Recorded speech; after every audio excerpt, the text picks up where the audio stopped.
So the Activity app on Apple Watch measures 3 separate aspects of movement with the goal of helping you sit less, move more, and get some exercise. Calories you've burned.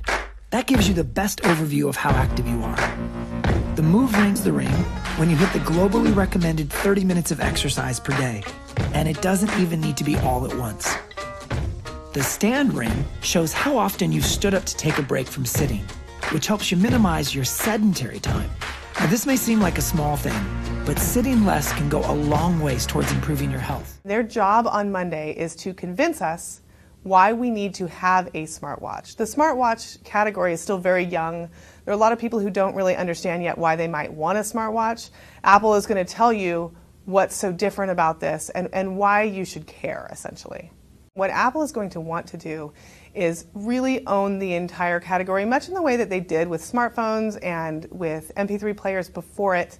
Apple's MO is to look at a growing category, something that others have already done some work in, and then come in and create the product that everybody wants to buy in that category and really create a status symbol. So I think we can expect that Apple is going to show some gee whiz features that will hopefully set the Apple Watch apart, or hopefully for Apple. And some of those will be linked to other services Apple has already been working on, like Apple Payments. The Apple Pay feature on the watch could be pretty compelling and may drive more stores to adopt Apple Pay and get more people using it.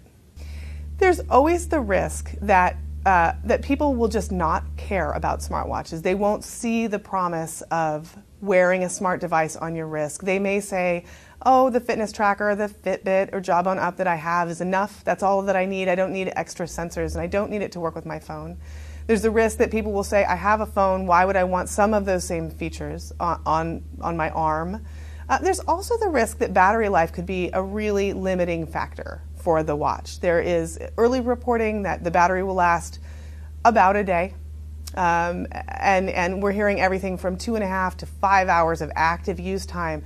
But if consumers are finding that they really can't get through a whole day on a charge with this watch, I think Apple could get some blowback, and so that's always a concern.